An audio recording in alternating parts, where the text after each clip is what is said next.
Good afternoon. Welcome to everybody. We appreciate your attendance at this information session.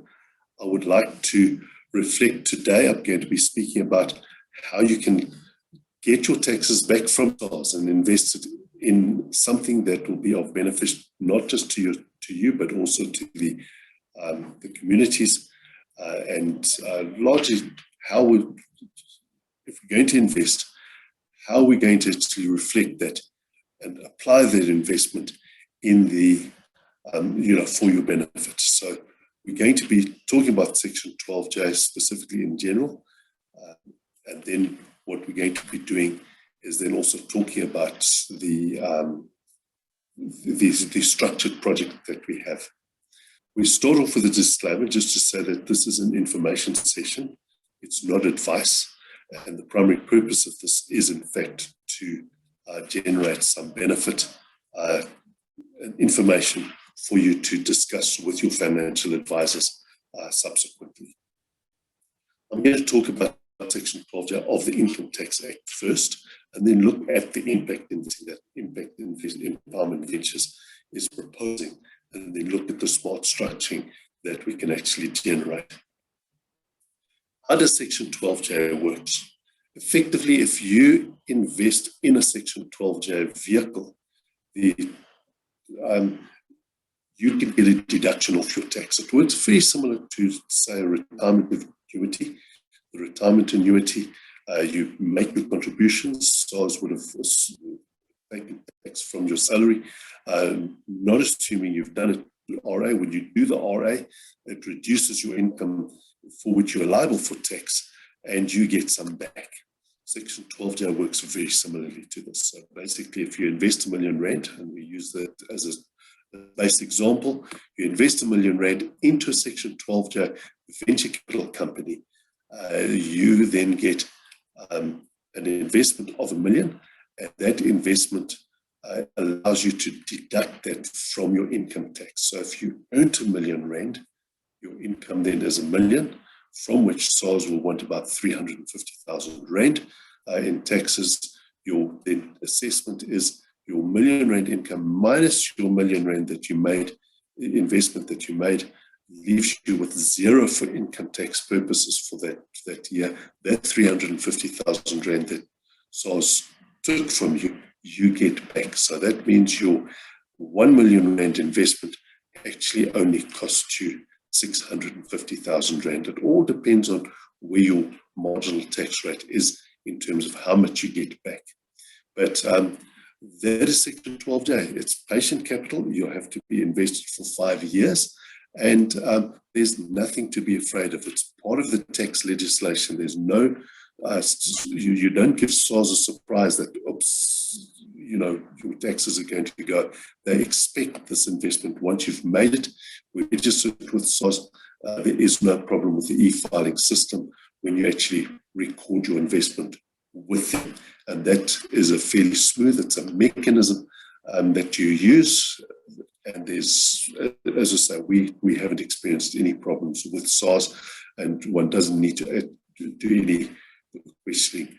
You then hold the investment for 5 years, and after 5 years, if you choose to withdraw your investment at that point, you will have to pay capital gains tax on the proceeds of what you get out. How do we apply this? And what I talk about is impact investing. Impact empowerment ventures is an impact investment house. We're looking to create an impact in the environment. This is why we like Section 12J, because it actually fits in with our own company purpose to create an impact. In other words, investment in small and medium enterprises, that you can actually see the effect of your investment in the society in which we are operating. If we look at impact investment in general, very often, if you go to first world countries like Europe, they're focused on the environment and green energy, that type of thing. A lot of impact investing is focused there. To be Africa relevant, we need to look at jobs, food security, housing, education. That is the focus of our 12J investing, because I do believe that you sort those things out, it's easier to sort out things and target things like the environment. Although it's impact investing, we believe that it's an investment. We're not trying to fund charities here. So we live by this. We try and generate enhanced risk control returns. And that creates investment that creates change and hope. And that's what we call our Enrich formula. We enrich lives through opportunity, and it's opportunity that comes through your investment into commercially sustainable projects. As we say, it's not a charity. The departure point of our investment is commercial merit. Next to that, we look at the people, the talent that's going to drive the investment idea. And next to that, we evaluate risks, see how we can manage and mitigate the risks.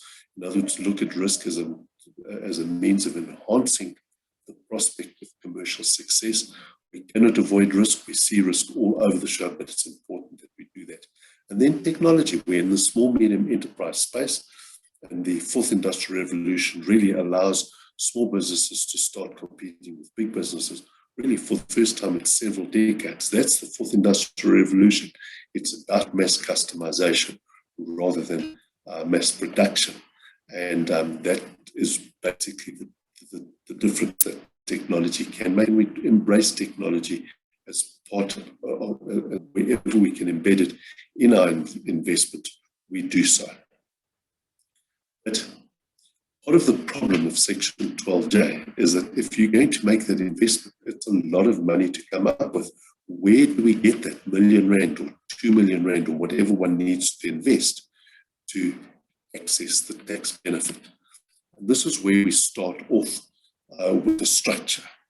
And if we can't find the 1 million rand to invest in our personal thing, we can actually lend that 1 million to you. And we lend that money to you, and it's a zero interest rate loan. And the reason is that we don't take any risk for that loan before we've passed it on to the qualifying company. But we make the 1 million loan, and that helps to generate the 1 million rand investment. And that 1 million rand investment allows us to go to SARS and get our taxes back. And that return of the taxes then goes into paying down the loan, which means that your 1 million rand loan is actually a 650,000 rand loan, or 600,000 rand loan if you get 400,000 back. And that is against an investment of 1 million rand. That 1 million rand investment is part of the collateral for that now 600,000 rand loan. So we believe that we can sign this as a limited collateral loan. The investment collateralizes the loan. We ask the investor to pay a securing deposit of 25,000. That is so that we can demonstrate to SARS that you have committed resources to this particular investment that gets used as part of the collateral. And then in the actual investment, the investment may generate dividends, and those dividends are used to help pay down the loan. And that whole combination of factors leaves you with an investment where your tax refund has effectively been flipped from SARS into a qualifying company. And after 5 years, if the investment is panned out, you will get a return to it. I'm just going to unpack this mechanism over the next few slides. What we've got is your 1 million rand asset, which we've created together with the securing deposit. That forms part of the collateral. I've used a 400,000 rand tax refund in this particular example. It depends on your tax refund. Again, a loan of 600,000. And that's your investment account that you would have. And we believe that's fully collateralized. So the collateral is your certificate, your 25,000 rand, and you have to pass your tax refund to pay down that loan. That's the 400,000. And that's all forms part of this particular agreement. We then take this and pass on to the qualifying investment. You can appreciate that there's 400,000 cash available and 600,000 in a loan. And that loan gets refinanced when it gets placed into the qualifying investment, where we monetize it fully, and the qualifying investment then services debt and pays any interest that might be applicable on the refinancing of the loan. So what we've done is help to reduce the risk on the actual investment for the investor, and get the qualifying company to take a lot of the heavy lifting as far as the risk of the investment is concerned. What we're trying to do then from an investment return point of view, if the investor had a 400,000 refund, they put that into the investment. We're trying to grow that according to the project. Each project has a different return profile, and it depends on the commercial success of that investment. There are no guarantees here, but let's assume we can actually generate a 15% return on your capital. We will then be able to return after 5 years, your investment would be worth 800,000 from the 400,000 that it started with, and when you withdraw that, you'd be taxed capital gains tax on the 800,000, and that then leaves you with something left over. It leaves you with an investment over. So I'm going back to the actual structure and say this particular investment is strange. Right? Because if you don't do this, that tax refund never happens. That tax stays with SARS, never to be seen again. If you do this investment, that tax refund gets returned to you. It comes back to you. We place it in an investment, and literally anything that you get back puts you in a better position than if you didn't do the investment at all.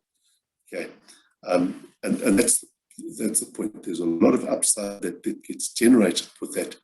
And remember, if you don't do it, the tax stays with SARS. If you do it, your tax comes back and then gives you the prospect of a return that is to your benefit.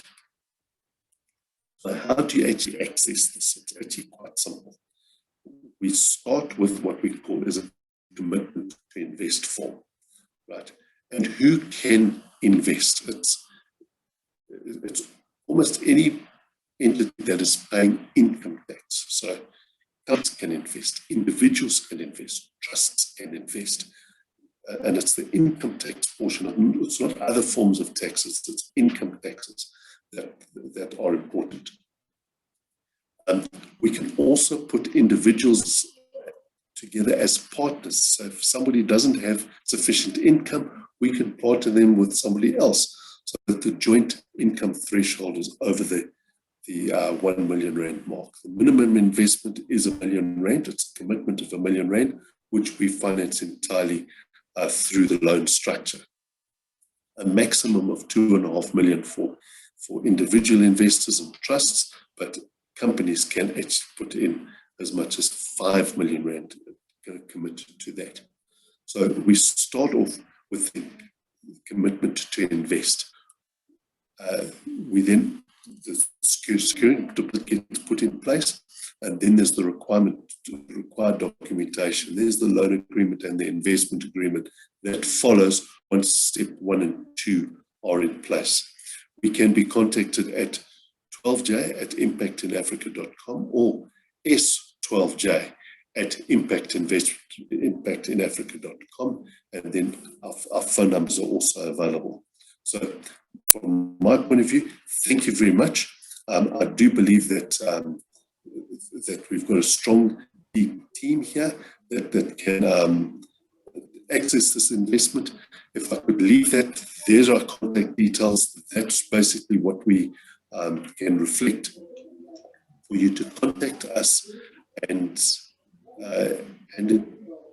get the investment in place and enjoy considerable upside investment benefits from it. Thank you very much. Thank you, Chris, for that. That was very informative. I would like to open the floor now to any questions that anyone has. Anything concerning them? Just leave that up for 1 or 2 minutes or so. If you have any questions, please put it in the chat box.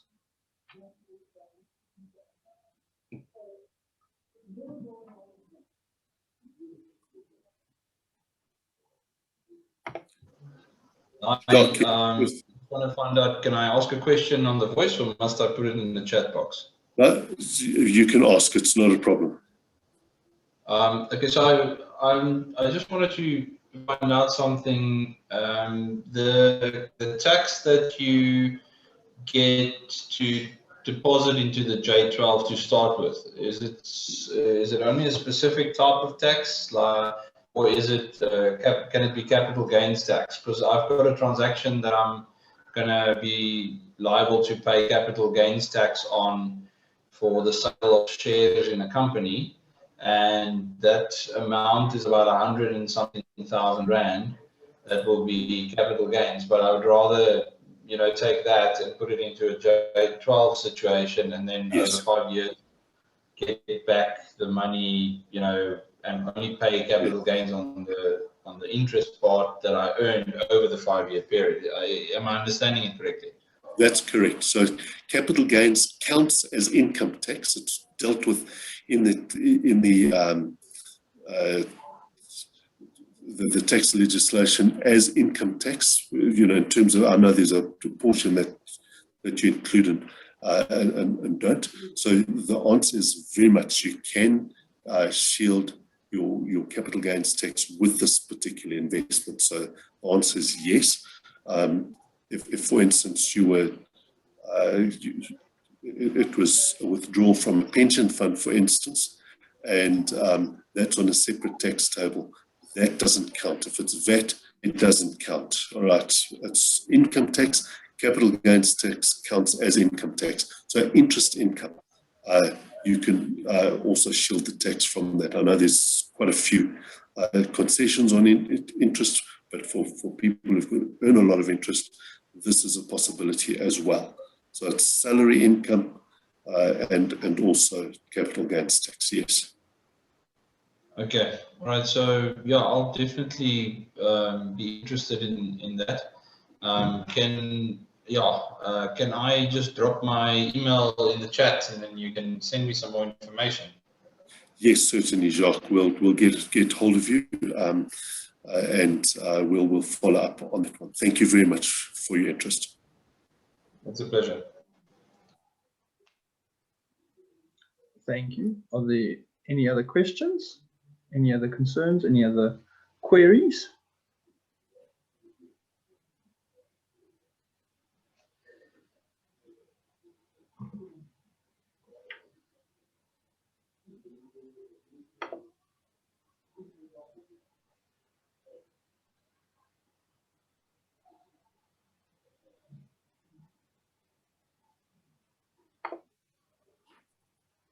Right, from my side, thank you very much indeed. I appreciate it. Over to you, Tristan.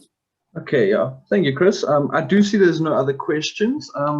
So we can just start ending it. Jacques, if you do not drop your email in the chat box, that's all right. You can go visit our website. We do have a number of ways to contact us, and we will get back to you about that. But yeah, thank you everyone for joining us on this day. Oh, I see it now. Thank you, Jacques. Thank you everyone for joining us today, and it was a pleasure meeting you. Thank you everyone. Enjoy. Bye-bye. Thank you. Take care. Thank you.